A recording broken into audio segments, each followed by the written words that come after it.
আর আমার প্রিয় নতুন বন্ধুদের বলতেছি, প্লিজ বন্ধুরা যারা এই মুহূর্তে আমার ভিডিওতে যুক্ত আছেন, ভিডিওটি না টেনে সম্পূর্ণভাবে মনোযোগ সহকারে দেখুন। হয়তো কোথাও কোনো একটু অংশ আপনাদের ভালো লেগে যাবে। তো যদি ভালো লেগে যায় তাহলে অবশ্যই সাবস্ক্রাইব করে আমাকে আপনাদের প্রিয় বন্ধু বানিয়ে আপনাদের পাশেই রাখবেন। আর আমিও আপনাদের প্রিয় বন্ধু হয়ে আপনাদের পাশেই থাকতে চাই, আপনাদের সাথেই থাকতে চাই। আর আমার যে প্রিয় বন্ধুরা এই কাজটি অলরেডি করে দিয়েছেন, তাদেরকে জানাই অসংখ্য অসংখ্য ধন্যবাদ। তো বন্ধুরা আজকেও অনেক সকাল থেকে ভিডিওটা শুরু করেছি। তো সকালে মাশাআল্লাহ অনেক শীত পড়ে আমাদের এখানে। জানি না কার অঞ্চলে কিরকম শীত এখন পড়তেছে। তো আমি তো টাঙ্গাইলের এদিকে মোটামুটি ভালোই শীত পড়েছে।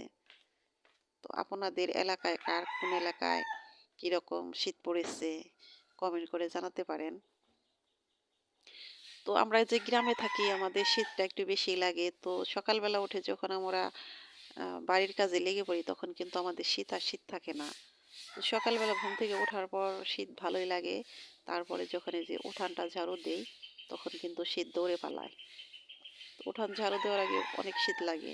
উঠান অর্ধেক ঝাড়ু দেওয়া হয় আমার, তারপরে আমি আমার সোয়েটারটা খুলে ফেলি, তারপরে আবার বাকিটা ঝাড়ু দিই। এই অবস্থা আর কি। আর যদি সকালে হাঁটতে বেরোই তাহলে তো যখন হাঁটতে বেরোই তখন খুব আলসেমি শুরু হয়। ভালো লাগে না যে অনেক শীত, কিন্তু কিছুক্ষণ হাঁটার পর দেখা যায় যে শরীরে শীতের কোনো ভাবই থাকে না। তো শীত থাকার গরম থাকা আমরা যে গৃহিণী আমাদের যে কাজ সেগুলো আমাদের করতেই হবে। তো শীতের জন্য আর গরমের জন্য তো আর কোনো কিছু থেমে থাকে না। এটাই। তো দুয়ার ঝাড়ু দিতেছে, এদিকে মুরগিতে খুব উৎপাত শুরু করতেছে। মুরগিকে সহজে ছাড়তেছি না, কিন্তু মুরগি তো বুঝে না যে বাইরে কত শীত। আর এই শীতকালে এলে তো মুরগির অসুখ বিসুখ বেড়ে যায়। ভাবতেছি একটু দেরি করে ছাড়বো। তো দেরি করা আর হলো না, উঠানে রোদ আসার আগেই মুরগি ছাড়তে বাধ্য হলাম। তো এই তো দেখেন মুরগিতে ডিম পেড়েছে। এই পাশে যে দেখতেছি একটা, ছাড়তে একটু দেরি হয়েছে, ডিম পেড়েছে। তো ও পাশেও হয়তো ডিম পেড়েছে। 2 দিন আগে দেখেছি যে কয়েকটা ডিম, 3টা না 4টা দেখেছিলাম। তো এখন দেখি যে কয়টা পেড়েছে। শীতকাল দেখে ডিমটা সরাই না। তো গরমকাল হলে দেখা যায় যে যেদিনের যে ডিম সেদিন সরিয়ে রাখিনি, আর ফ্রিজে নর্মালি রাখতে হয়, তা না হলে নষ্ট হয়ে যায় দেশি ডিম। এই তো দেখুন এই যে কয়েকটা ডিম পেড়েছে মাশাল্লাহ। তো শীতকালে মুরগিতে হয়তো ডিমটা একটু বেশিই দেয়। আমার কিন্তু ডিম পাড়া মুরগি মাত্র 3টা, আর একটা হলো মোরগ। 3টা মুরগিতে মাশাল্লাহ অনেক ডিম দেয়। ডিম সবসময় আমার ঘরে থাকেই। ডিমগুলো খাওয়া হয়। বেশ ডিম খেলাম। মনে হয় যে মুরগি ডিম পেড়ে 1 সপ্তাহ যায় না আবার ডিম পাড়ে। মুরগি কুঁচে হয়ে থাকে না বেশি দিন আমার এই মুরগি। তো কবে যে আমি আবার আমার মুরগির ঘরটা ভরবো মুরগি দিয়ে, সেটা ভাবি আর খুব খারাপ লাগে। তো আমার মুরগির যে কয়টা বাচ্চা হয়েছিল 2বারে 18টা বাচ্চা উঠিয়েছিলাম, হয়তো ওখান থেকে যদি অর্ধেকও থাকতো তারপরে এখন 16টা মোরগ মুরগি থাকতো। তো বিড়ালে তো তা খেয়ে শেষ করে দিয়েছে। বংশ নির্বংশর মতোই বলা চলে। তো জানি না আবার কবে এই বাচ্চাগুলো উঠাতে পারবো, কারণ মুরগি মুরগি তো বংশ বিস্তার করতে পারতেছে না, কিন্তু বিড়ালে অনেক বংশ বিস্তার করে ফেলেছে। যে বিড়ালে বাচ্চা খেয়ে খেয়ে এরকম করেছে, সে বিড়াল মাসাল্লাহ তার ছাউপনা অনেক হয়ে গেছে। বাড়ির মধ্যে অভাব নাই। তো এর মধ্যে কি আর মুরগির বাচ্চা উঠানো যাবে আপনারাই বলুন। তো এই রান্না করব হলো সবজি। তো সবজি রান্না করার জন্য আমি আমার যে বাড়ির সবজিগুলো ছিল সেগুলো আমি কিছু তুলে নিতেছি। এই যে এই গাছে দেখেন, কাঠ গাছে হলো যে আমরা এটাকে বলি বিচি আলু। বিচি আলু না, গেঁচো আলু। তো গেঁচো আলু সেগুলো নিতেছি। ওখানে চীন আলু আছে, তো চীন আলু ছোট। ওই বিচি আলুগুলোই, সরি গেঁচো আলুগুলোই নিয়ে গেলাম। আর হলো দুধ কচুর একটা ডগা নিলাম। তার সাথে আছে সিম, পেঁপে, লাউ, তারপরে আলু। এসব মিলিয়ে আমি আজকে একটা সবজি রান্না করব আর লাউ ভাজি করব। তো সবজি খেতে আমার খুব ভালো লাগে, আমি মাঝে মাঝে সবজি খাই। তো আমার ছেলে বাড়ির অন্যান্য কেউ তেমন একটা পছন্দ করে না, কিন্তু আমার অনেক পছন্দের একটা খাবার, তা হলো সবজি। তো মাছ মাংস যা কিছুই খাই না কেন, ঘুরে ফিরে সবজি ডাল শাক এগুলো না খেলে কিন্তু ভালো লাগে না। খাবার বলতেই উল্টাপাল্টা করে খেলে তেলে তাহলেই তো ভালো লাগে।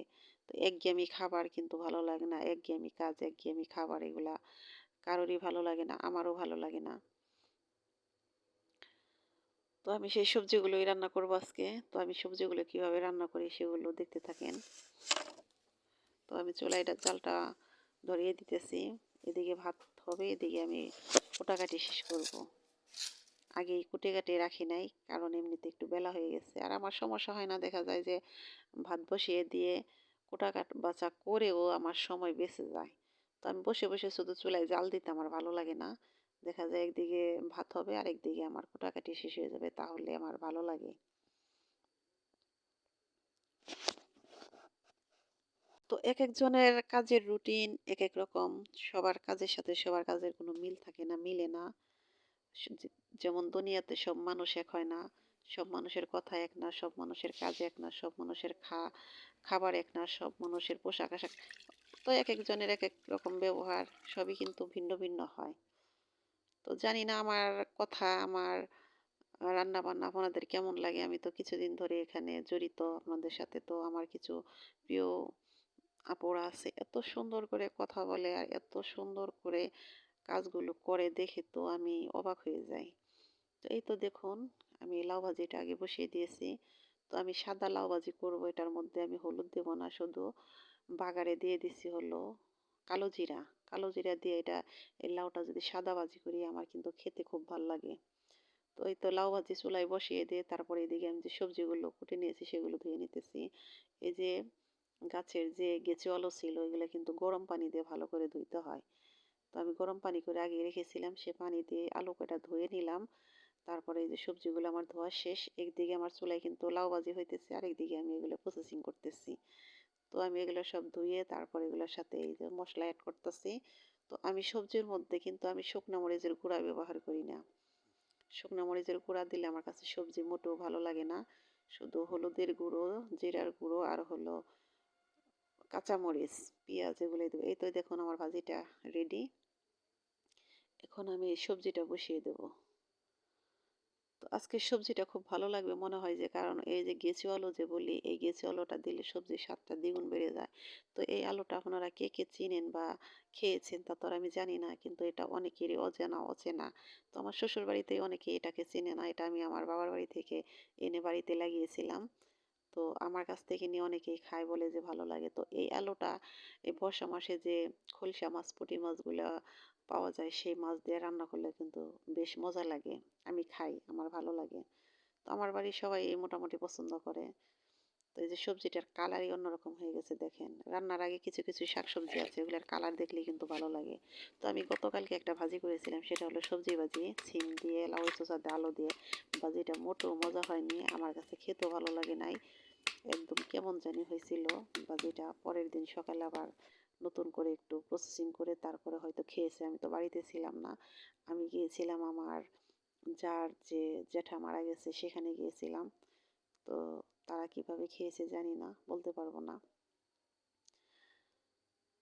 তো যত যা কিছুই বলি না কেন, মনের ভিতরে একটা অশান্তি কাজ করতেছে। আত্মীয় মারা গেছে, তার সব কিছু মিলে সব কিছু দেখে এসে ভালো লাগতেছে না। সবার সাথে কথা বলতেছি, সেগুলো শেয়ার করতেছি।